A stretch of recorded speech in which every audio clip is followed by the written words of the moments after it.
Brother Bador, isa po akong negosyante na dati ay walang kamalayan sa pagpapatakbo ng negosyo. Hayaan niyo pong ibahagi ko po sa programa ninyo ang karanasan ko.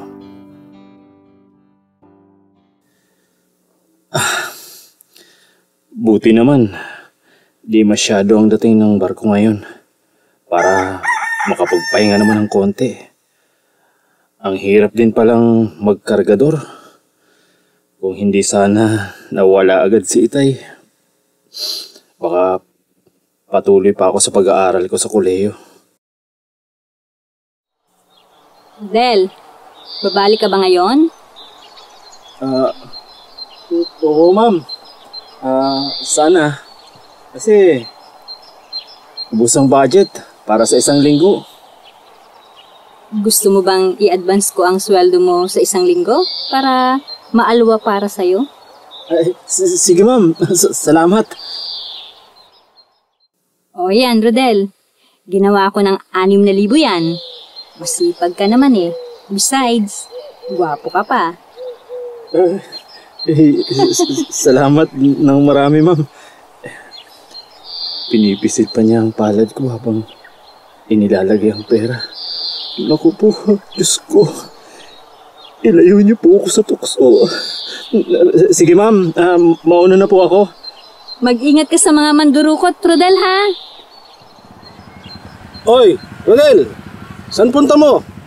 Pancho! Kumusta na bro? Rodel, hindi kita halos nakilala. Pumayat ka yata ng gusto. Oo eh. Nagtatrabaho na kasi ako dyan sa may pier. Anong trabaho mo, bro? Nagkakargador ako, bro. Ganun ba? Bakit? Anong nangyari sa'yo? Ang ibig kong sabihin, hindi ka na ba nakapagpatuloy sa pag-aaral? Hindi na.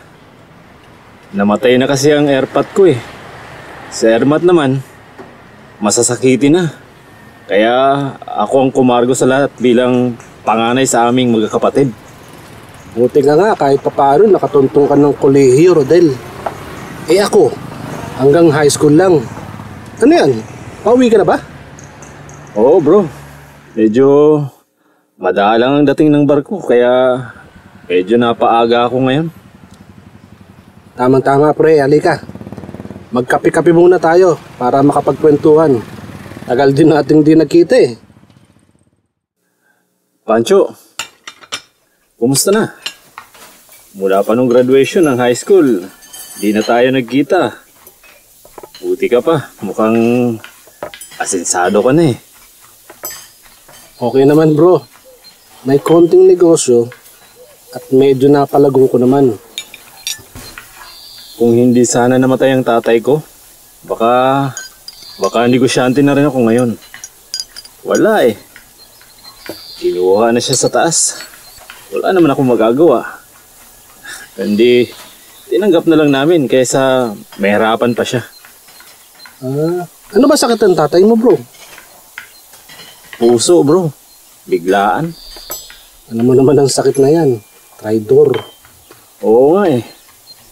Alam mo, dati umiiyak pa rin ako pag naalala ko siya eh. Pero ngayon, tanggap ko na rin. Kaysa naman mahirapan pa ang itay ko. Naawa na rin siguro sa kanya si Lord. Kaya kinuha na siya. May ba ako? Anong negosyo mo bro? Hardware bro. Dati maliit lang pwesto ko dyan sa barangay Santo Cristo. Pero sa tiyaga ko, naluto rin ang nilaga ko. Dapat naman talaga sa negosyo, tiyaga lang. Eh alam mo bro, magkaroon lang ako ng puhunan, papasukin ko rin ang pagnenegosyo. Para guminhawa kahit konti ang buhay namin. Para lahat ng kapatid ko, mapagtatapos ko kahit papano. At saka para mabigyan ng magandang buhay si inay. Bakit hindi Rodel? Gusto mo tulungan kitang makahiram ng puhunan? May kakilala ako nagpapahiram ng puhunan sa napakababang interes. Sabihin mo lang kung call ka at sasamahan kita sa kanya. Talaga bro? Sige, cool ako dyan. May naiisip din akong magandang negosyo sa lugar namin. Pareho naman tayo taga Bulacan, di ba? Ang kaibahan lang, sa Norsagaray kayo, kami naman sa Bigti. Shoot bro! Total Huwebes na ngayon, lakarin na natin bukas para matulungan na kita na magpatayo ng negosyo mo. Malay mo, dyan ka umasenso. Hindi ka na magkakargador. Salamat bro. Wag di lang anghel ka sana. Mr. Nepomuceno, pumirma na po kayo dito. Katunayan na nakahiram kayo ng nasabing halaga at pumapayag kayo sa napag-usapang interes. Opo ma'am. Eto na po. Salamat po. Ito po ang cheque nyo. Sige po ma'am. Salamat po. Pancho, tara na. Oh, ano Rodel? Masaya ka na? Oo bro. Bukas na bukas ay aayusin ko na ang balak kong negosyo para di masayang ang araw ko. Oo bro, ayusin mo agad. Ano ba ang balak mong negosyo? Supermarket bro. Pero mag-uumpisa muna ako sa maliit na minimart. Salamat talaga Pancho ha. Ayusin ko ang pagnenegosyo ko. Wala nga naman Brad. Wish you luck bro.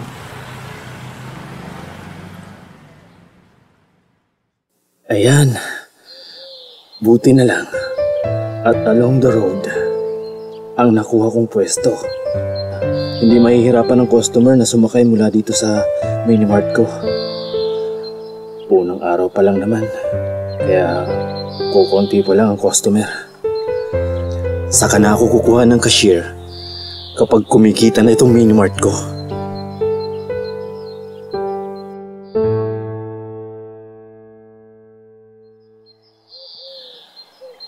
Kukuha na nga ako ng cashier para sa minimart. 1 taon naman na itong kumikita eh. Para hindi gaanong hassle sa mga lakad ko. Dadalawin ko nga rin ang pwesto ng friend ko, si Pancho. Baka naman sabihin niya na nakalimutan ko na siya.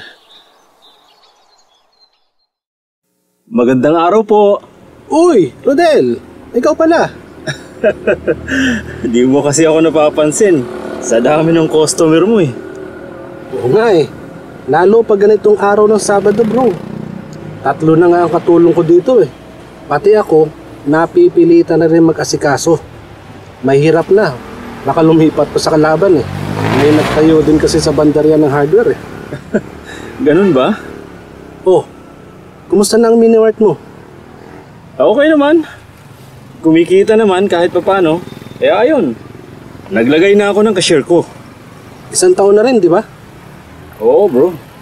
Nag-renew ka na ba ng barangay at municipal permit mo? Hindi pa bro. Mag-renew ka na friend. Yearly ang renewal niyan sa barangay at munisipyo. Sige bro. Buti na lang pinaalala mo. Magre-renew ako sa Lunes. Sa BIR, nakabayad ka na ba ng karampatang buwis? Quarterly? Ay, hindi pa rin bro. Kuya, pagmeriendahin mo muna yung bisita mo. Ito oh, pakainin mo muna nitong mainit na lomi. Saka ito may sandwich. 2 mangkok yan para sa inyong dalawa. Salamat Nel. Upo ka muna rito bro at magmerienda tayo. Sa kabisihan ko, nalimutan na tuloy kitang paupuin. Dito tayo sa may maliit na mesa para may patungan itong lomi. Mukhang masarap nga ito bro. Yun na ba yung kapatid mo na bunso? Oo bro, natulungan ko makapagtapos ng nursing. Graduating siya sa June. Di ko rin halos nakilala. Ang ganda ng kapatid mo, bayaw. Bayaw na agad? Maiba ka bro, bayad ka na ba sa BIR ng buwis mo? Yan nga ang itatanong ko sa'yo eh. Paano ka ba nagbabayad ng buwis? Oo nga pala, hindi ko nasabi sa'yo ang tungkol sa Finman. Business Consultancy Corporation. Patulong ka sa kanila, bro. Dapat kasi quarterly ang bayad mo ng buwis sa BIR. Kung hindi, may tuturing kang 3 times ka ng delinquent. Ha? Ganun ba? Kung ganun, samahan mo agad ako sa Finman para may ayos nila ang buwis ko. Baka mapasarap pa ang business ko. Mahirap na. Sige bro, Rodel. Bukas na bukas din ay sasamahan kita sa Finman Business Consultancy Corporation para maiayos na ang karampatang buwis na dapat mong bayaran. Baka ipasara nila ang negosyo mo, Rodel. Bro, sayang naman ang pagod mo. Saka, baka di ka makabayad sa lending company na inutangan mo. Mademanda ka pa. Please, Pancho. Tulungan mo ako. Samahan mo ako sa Finman. Gusto kong mailigtas ang negosyo ko. Sige, Rodel. Bukas na bukas din. Huwag ho kayong mag-alala, Mr. Nepomuceno. Ang magagaling na accountant ng Finman na ho ang bahala sa inyong problema. Magagaling po ang mga bookkeepers natin. Mahusay po na accountant at biyasa po sila sa pag-aayos ng karampatang buwis na dapat ninyong bayaran sa BIR. Maupo muna ho kayo. Sige po. Maraming salamat. Bro Pancho, salamat talaga sa iyo ha. Ipinakilala mo sa akin ang Finman Business Consultancy Corporation. Mula ngayon, sila na ang hahawak ng libro ng aking negosyo. Walang anuman, bro. Masaya akong makatulong sa'yo. Pero may isa pa akong ihihingi ng tulong sa'yo, bro. Ano naman yun, bro? Ang problema ng puso ko. Nalabat second sight yata ako sa kapatid mo, bro. Ikaw ang makakalutas ng problemang yan, bro. Brother Bador, salamat sa Panginoon at nalutas ng Finman ang problema ko sa buwis. Hiningi ko ang tulong nila na mamahala sa libro ng aking negosyo. At dahil sa tiyaga ko sa aking itinayong negosyo, ay umunlad ito. At dahil din sa tiyaga ko sa panliligaw kay Nelia, ay napasagot ko siya. Sabay ng proposal ko sa kasal. Sa ngayon ay masaya kaming dalawa sa piling ng aming dalawang supling. Salamat po sa pagsasadula ng aking karanasan kasama ng Finman Business Consultancy Corporation. Brother Bador, maraming salamat. Una sa Panginoon dahil hindi niya hinayaang masayang ang pera at pagod ko. Itinuro niya ang lahat ng taong makakatulong sa akin.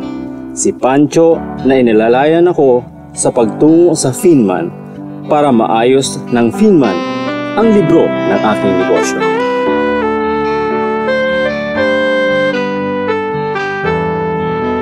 Mapagpalang araw po sa ating lahat. Kumusta po kayo? Isa ang kagaya ni Rodel ay maituturing na bayani. At dahil sa serbisyo ng Finman Business Consultancy Corporation, ay patuloy at nagpapatuloy sa pag-unlad ang pagninegosyo. Basahin po natin ang Romans 13:6 hanggang 7. Ito rin ang dahilan kung bakit kayo nagbabayad ng tax, kasi nagsiserve sa Diyos ang mga leaders ng gobyerno pag ginagawa nila ang tungkulin nila. Kaya bayaran nyo lahat ng dapat nyong bayaran sa kanila. Income tax man o property tax. Respetuhin nyo sila. Igalang silang lahat. Sinasabi sa Biblia na magbayad ng buwis. Kaya dapat nating suportahan ang pagpapaunlad sa ating bayan. At bilang mamamayan ng bansa ay meron tayong tungkulin para sa pagpapaunlad. At para sa susunod na henerasyon ay patuloy na umunlad. Basahin po natin ang Romans 13:2. Kung sino man ang lumaban sa gobyerno, nilalabanan. At basahin po natin ang Romans 13:2. Kung sino man ang lumalaban sa gobyerno, nilalabanan din niya ang inappoint ng Diyos. Paparusahan ng Diyos ang mga gumagawa nito.